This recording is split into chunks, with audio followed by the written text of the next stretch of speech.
Hello दोस्तों, कैसे हो आप सभी। दोस्तों, आज के इस लेक्चर के अंदर हमें अपनी बुक के एमसीक्यू करने हैं। और हालांकि हर बार मैं एमसीक्यू कराता हूँ, कोई भी एमसीक्यू ऐसा नहीं होता है। आप एक बार अपनी बुक से जरूर मैच कर लेना, मेरी बुक और अपनी बुक का जरूर मैच कर लेना कि मैंने आपको सारे क्वेश्चन कराए हैं या नहीं कराया। आपको कहीं पर डाउट आता है कि सर यहाँ पर बुक में अलग क्वेश्चन है, हमारी बुक में अलग है, तो ये समझ लेना कि सर हमने गलत नहीं कराया, हमने बिल्कुल ठीक कराया। अगर हो सकता है कि हमसे कुछ गलती हो गई हो, वो आपसे आप हमसे जरूर डिस्कस करें। अगर लगता है कि बुक का आंसर मिसमैच कर रहा, हमारे आंसर मिसमैच कर रहा, तो एक बार आप मुझे फोटो भेजिए कि सर ये वाला मिसमैच आपका और आपके आंसर मिसमैच कर रहा, हम देखेंगे, फिर आपको सही गाइडेंस देंगे कि सर सही कौन सा है। ठीक है, क्योंकि हमारे सही होगा, क्योंकि बुक में काफी क्वेश्चन है जो गलत है। हाँ, आज ये हो सकता है कि अजम्पशन से बेस पर आंसर मैच कर जाए, बैलेंस शीट हमेशा मैच होनी चाहिए। बैलेंस शीट अगर डिफर कर गई तो आंसर गलत है, बैलेंस शीट मैच कर गई तो आंसर बिल्कुल ठीक है सर। सरप्लस मैच करे ना करे डिफरेंट, क्योंकि अजम्पशन बेस्ड मैंने आपको सिखाया था। लो दोस्तों, आप एक बार ना जरूर, अब एक बार हमारा क्या होता है, एक फर्ज बनता है कि एक बार हम मेरी बुक, मेरे जो आपकी बुक दी है और आपने के पास जो बुक है उसके आंसर को मैच करना। मैच इन द सेंस उसकी क्वेश्चन मैच करना कि यही सारे सारे क्वेश्चन कराए भी है या नहीं कराए, कुछ छुड़वा दिया। हो सकता है कि कुछ क्वेश्चन छूट जाता है, तो वो क्वेश्चन हमसे जरूर पूछे, हम दोबारा उसके लिए वीडियो बनाएंगे और मैं दोबारा उसके लिए वीडियो बनाकर आपको दूंगा, प्रोवाइड करूंगा। बट ऐसे हालांकि नहीं होगा, कभी कभी क्या होता है छूट जाता है दोस्तों, इस वजह से मैं आपको कह रहा हूँ। आज की क्लास में हमारा टॉपिक रहेगा एमसीक्यू वगैरह सारे खत्म करना, जैसे कि हर बार चैप्टर के एंड में हम एमसीक्यू करते हैं। देखो, एनरोलमेंट फंड क्या होता है, इग्नोर इट। क्या है ये, फंड है। क्या होती है, अगर मुझे कोई फंड मिला तो क्या होती है सर, कैपिटल रिसिप्ट होती है, होती नहीं होती। तो एनरोलमेंट फंड क्या होता है, ये कुछ ही होता है, आपको क्या कर लेना देना किस चीज के फंड से, आज तक हमारे ना टॉपिक में है ना आएगा। ठीक है, एनरोलमेंट फंड। ठीक है, आगे बात करते हैं, विच of the following is not prepared by NPO. क्या प्रिपेयर नहीं करती है एनपीओ, देखो पीएनएल अकाउंट प्रिपेयर नहीं करती है ना, वो तो रिसिप्ट एंड पेमेंट प्रिपेयर करती है, एनपीए करती है, बैलेंस शीट। तो पीएनएल अकाउंट तो प्रिपेयर नहीं करती। लेगेसी आर जनरली, क्या बताया था मैंने पीछे assumption, लेगेसी को क्या मानेंगे generally, capital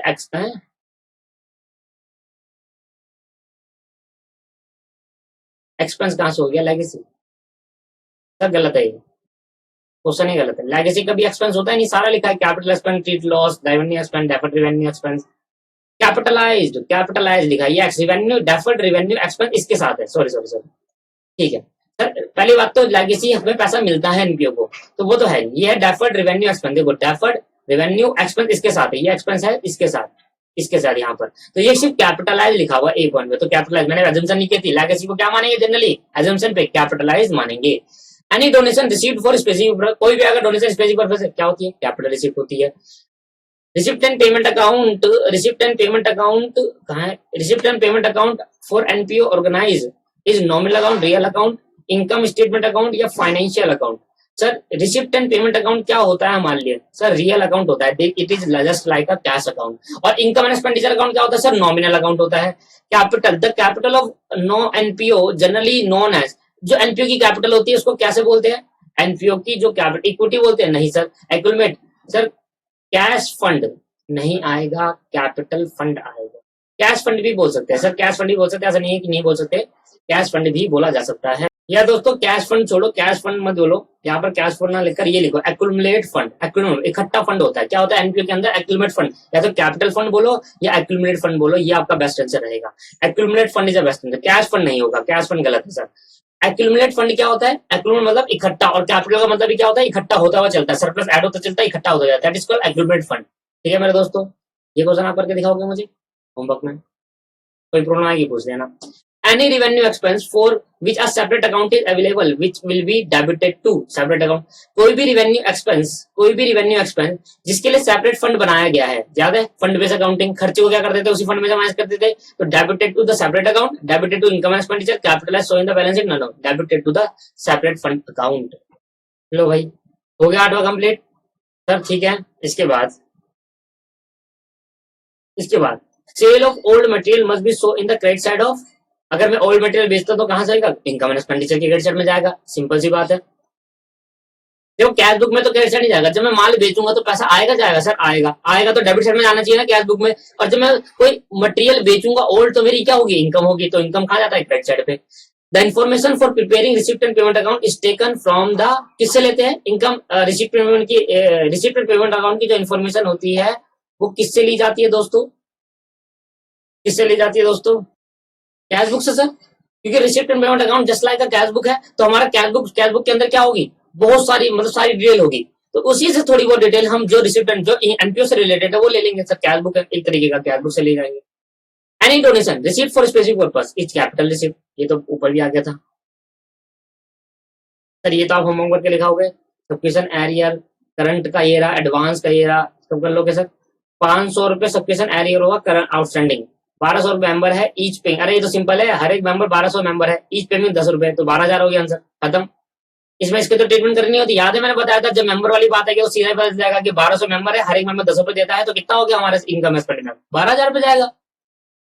any income arise from specific fund is credited to special fund in balance sheet, special fund में आएगा बैलेंस शीट में, सिंपल सी बात है भाई। मैंने कहा स्पेशल फंड से रिलेटेड कोई भी इनकम अराइज होती है तो उसी के अकाउंट में जाता है स्पेशल फंड में, और स्पेशल फंड में क्रेडिट होगा, और बैलेंस स्पेशल फंड कहाँ जाएगा, बैलेंस शीट में।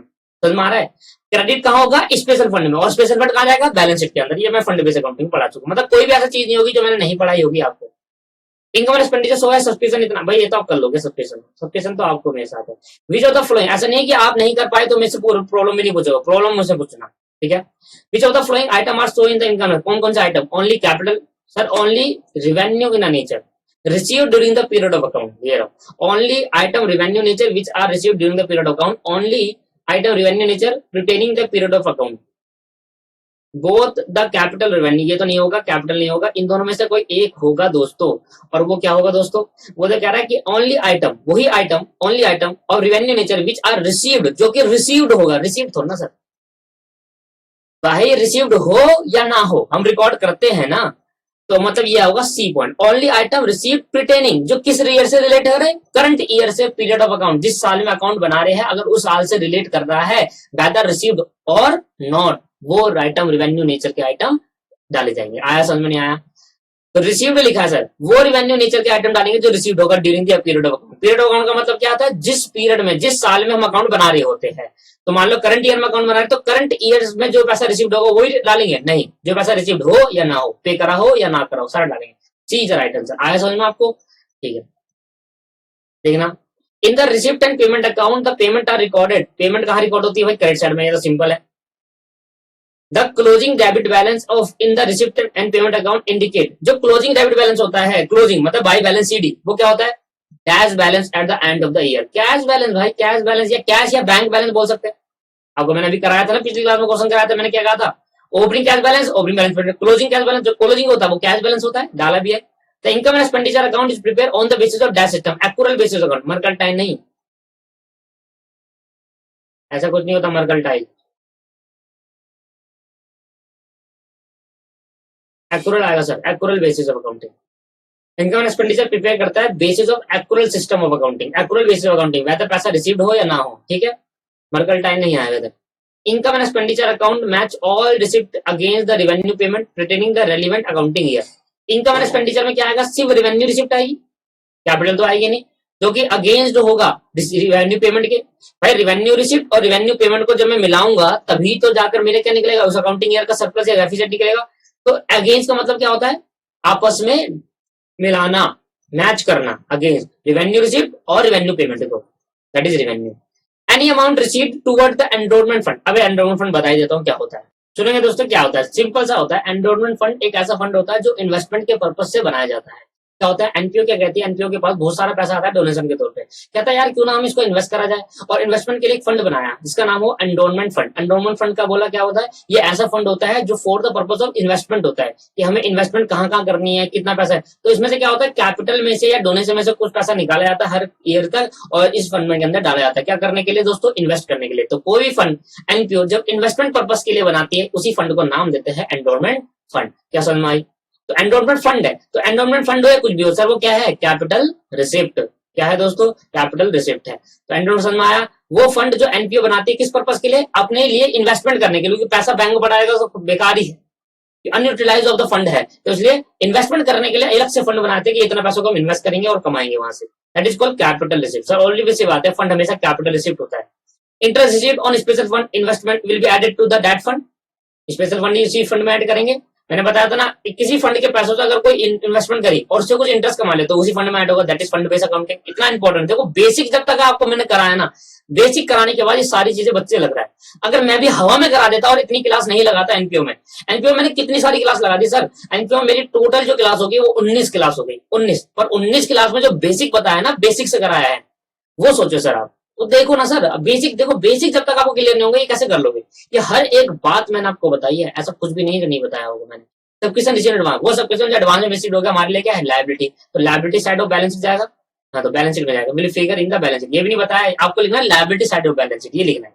बैलेंस शीट में जाएगा पर कहां पर, एसेट या लायबिलिटी, वो भी बताओ लिखकर।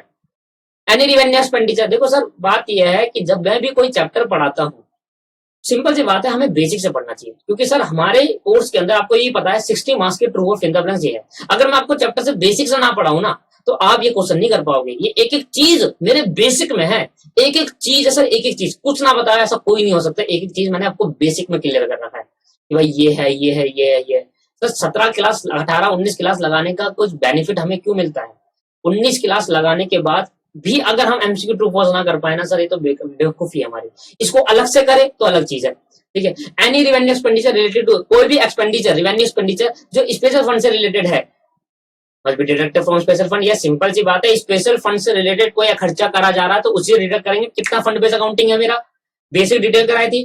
कोई भी खर्चा स्पेशल फंड का हो माइनस करो, डेबिट करो, ठीक है। और कोई भी इनकम कमाया, डोनेशन मिला स्पेशल फंड के लिए ऐड करो, और उस स्पेशल फंड से कोई इन्वेस्ट करके कुछ इनकम कमाया वो भी ऐड करो। तो तीनों बातें आ गई यहाँ पर। Out of 5 lakh the collection of building 3 lakh invest in the balance sheet, spend on a building, income invest from investment is 20,000, balance sheet. So यार ये तो मैंने लास्ट वाला क्वेश्चन बताया था, ये आप हम करके इतना तो मैं नहीं कराऊंगा गारंटी।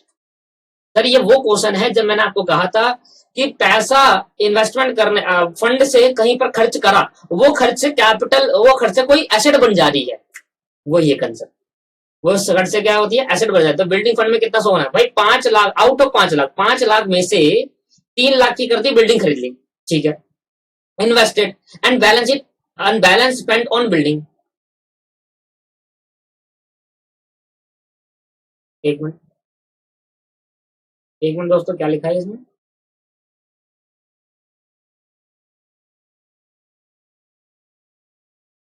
अच्छा, कह रहा आउट ऑफ 5 लाख, 5 लाख में से, और बिल्डिंग में कलेक्शन हुआ 3 लाख का, तो 5 लाख मेरे पहले से पड़े थे और 3 लाख मेरे बिल्डिंग का हुआ है कलेक्शन, मतलब डोनेशन, तो टोटल हो गया 8 लाख रुपए, ठीक है।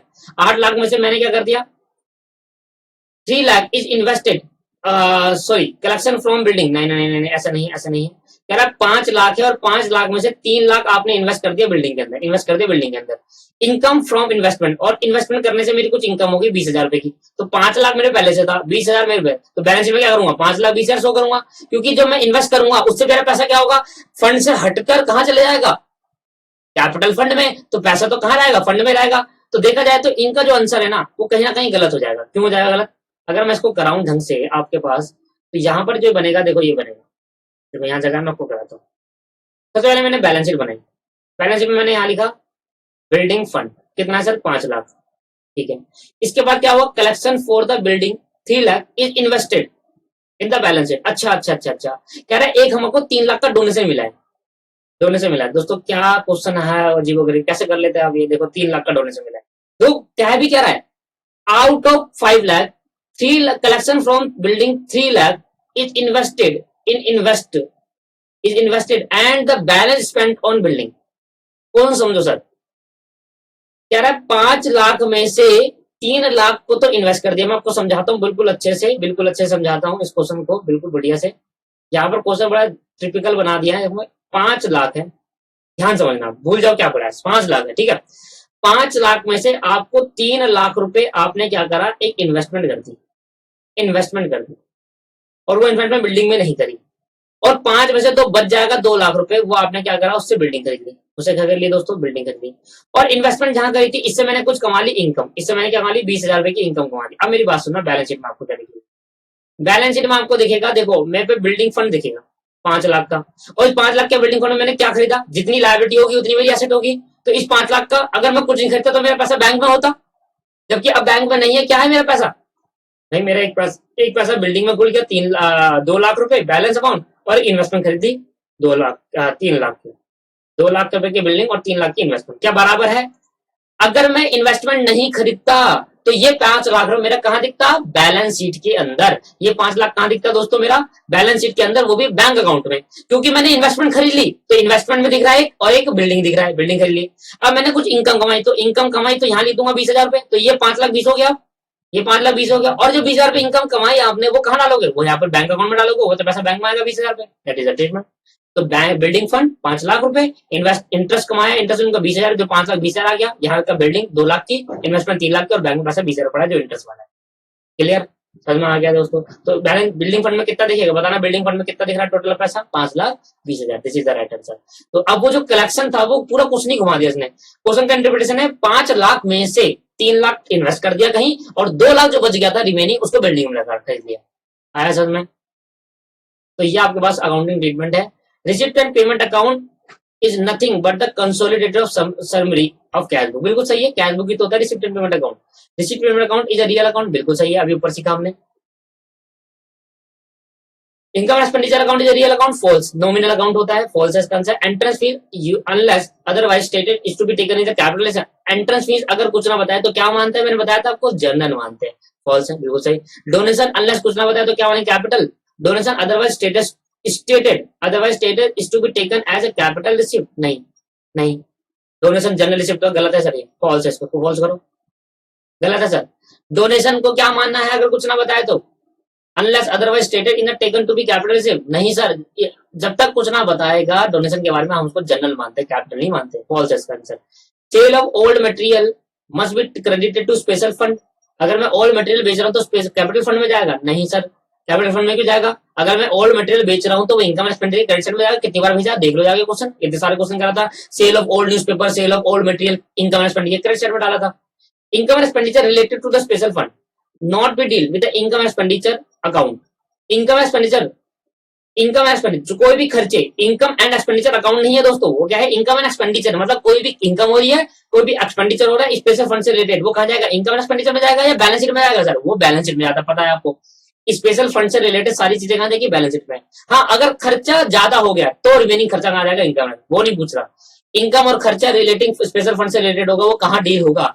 Not to be deal in the should not be deal with the income expenditure account. बिल्कुल सही, बिल्कुल सही, इसका ट्रू है। मैं क्या बोल रहा हूँ, ये इसने क्वेश्चन क्या पूछा वो सुन लो। इनकम और खर्चे स्पेशल फंड से रिलेटेड इनकम एंड एक्सपेंडिचर में डील नहीं होते, और सही तो है, डील नहीं होते। यही तो मैं कह रहा था आपसे। Receipt and payment account summary of all cash receipt and payment, बिल्कुल है। और कैपिटल नहीं, कैपिटल नहीं, बिल्कुल गलत है सर।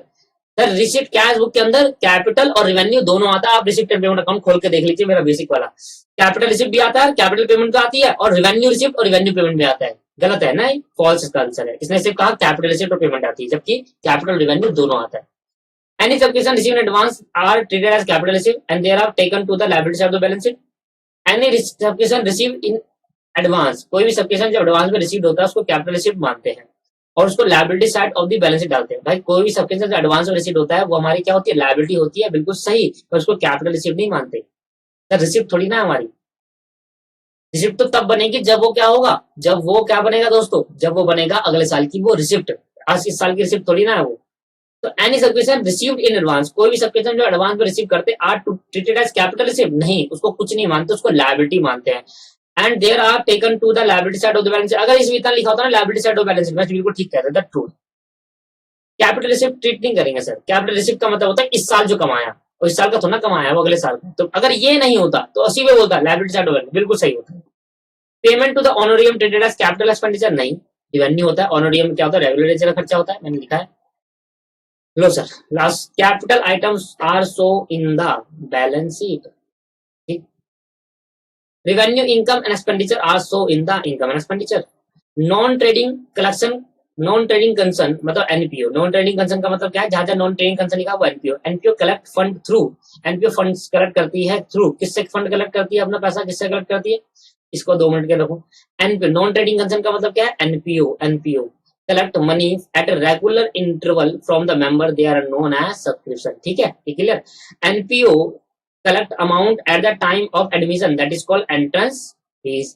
और ये क्या होगा? फंड से related entertainment programme, state show, fund raising programme, कुछ भी कोई प्रोग्राम रख लिया उससे कोई स्पेस कलेक्ट करा फंड।